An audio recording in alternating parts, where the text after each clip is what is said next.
Jaya Prabhupada, Prabhupada, Prabhupada, Jaya Prabhupada.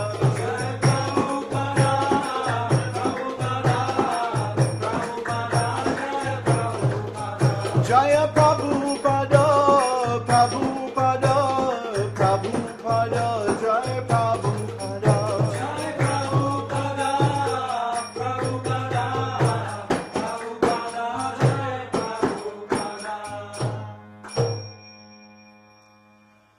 Jai Om Vishnupad Paramahansa Parivrajacharya Saraswati Shri Srimad His Divine Grace A.C. Bhaktivedanta Goswami Maharaj Śrīla Prabhupāda Ki Jai Śrīla Prabhupāda Ki Jai Śrīla Prabhupāda Ki Jai Ananta Koti Vaishnava Vrinda Ki Jai Namacharya Śrīla Haridas Thakur Ki Jai Prem Shikaho Shri Krishna Chaitanya Prabhu Nityananda Shri Advaita Gadadhar Shri Vasadi Gaur Bhakta Vrinda Ki Jai Shri Shri Radha Krishna Govinda Shamukund Radha Kund Giri Govardhan Ki Jai Shri Vrindavan Dham Ki Jai Shri Mayapur Navadvip Dham Ki Jai Shri Jagannath Puri Dham Ki Jai Jagannath Swami Baladev Subhadra Ki Jai Shri Shri Gaur Nitai Ki Jai Bhakti Devi Tulsi Maharani Ki Jai Shri Rati Radharani Ki Jai Gaur Premanandi. All glories to the assembled devotees. All glories to the assembled devotees. All glories to the assembled devotees. All glories to Shri Shri Guru Garanga. All glories to Śrīla Prabhupāda. Hari Hari Om. Namo Vishnu Padaya Krishna Prishthaya Bhutale Shmati Bhakti varṇāśrama. Namaste Saraswati Devi Gauravani Pacharni Vishesha Shinivadi Paschatchadesha. Mercy, mercy, mercy. Huh? Yeah. A lot of mercy today. This will be remembered as one of those very special satsangs because we're going to talk about Project Z. Project Z.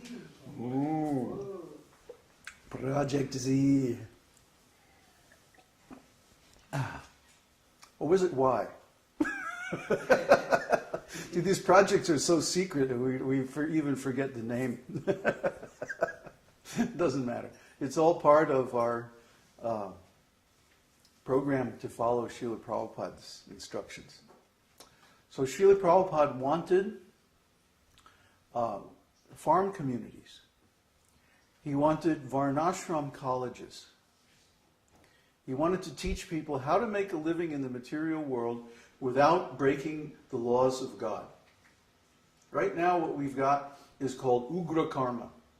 Ugra-karma means unnecessary, sinful work. Ugra means ugly or angry or nasty. So the work that people are doing, the karma that people are doing, is ugra. It's ugly, it's nasty, it's unnecessary, it's wrong, it's sinful. So because of this ugra-karma, the whole world has become polluted. Human society has become deviated from the real aims given by God. And people have become entangled in all kinds of sinful activities. Like if you go to some factory, immediately, first thing, what do you see? The lunch wagons outside selling all kinds of meat products and other nasty things. And then if you look a little deeper, over in the corner, there's some rascal standing there selling dope. Usually speed. Why? Because they have to work so hard. So the workers are all hooked on speed. Go to any rural town in America today, any manufacturing center in America today, and you will find that more than half of the workers are using methamphetamine and similar drugs. Crack cocaine, like that. Well, why? Because they have to work so hard. Where do they get the energy? Because this is all ugra-karma. Actually, nobody wants to do this work. It's unnecessary. It's unpalatable. It's not tasteful for the soul. It's not elevating. It's degrading. So Śrīla Prabhupāda wanted to show us how to live simply in harmony with the land and God. How to live on the earth but not be of the earth.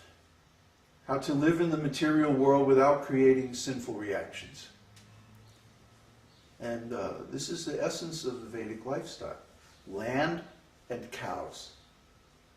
Live peacefully on the land, raise your own food, or at least the majority of your own food, and then what you don't need, trade it for the things that you can't raise locally.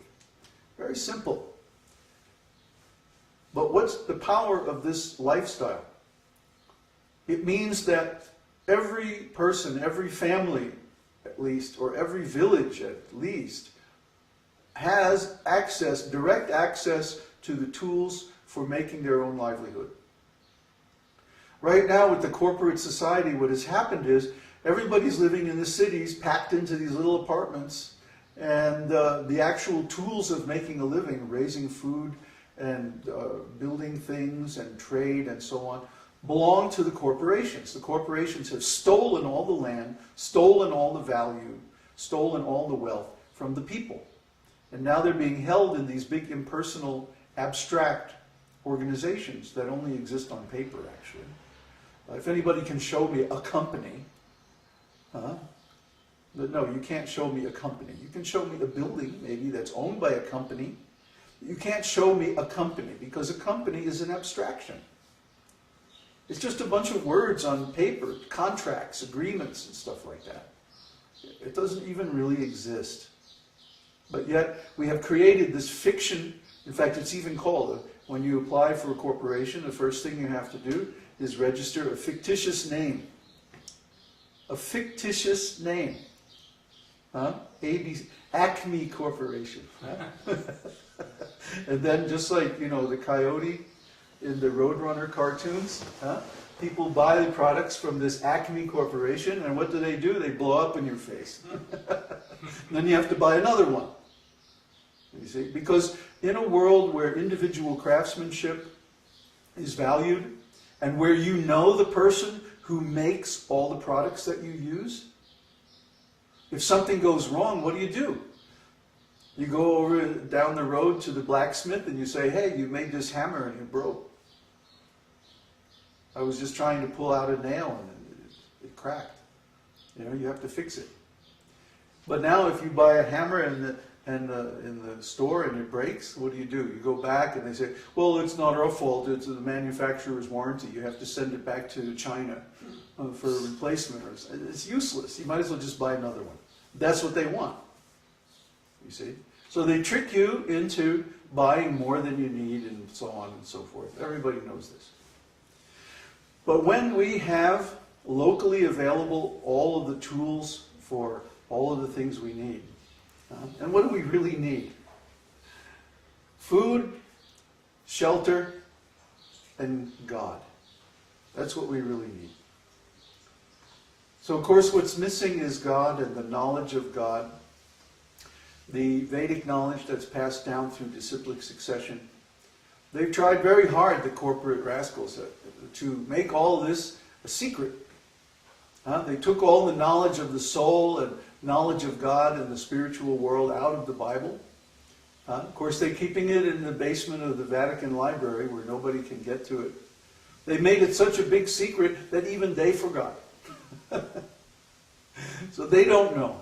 They're saying, we are the spiritual authorities, but actually they don't know. If you ask them to explain what is the soul, they can't tell you.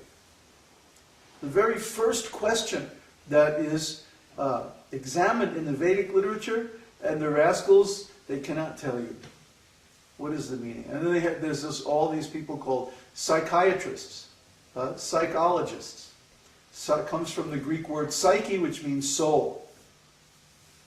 So they're supposed to know about the soul, but if you ask them, what is the soul? They say, oh, there is no soul. It's just an imaginary, old-fashioned thing. It doesn't mean anything.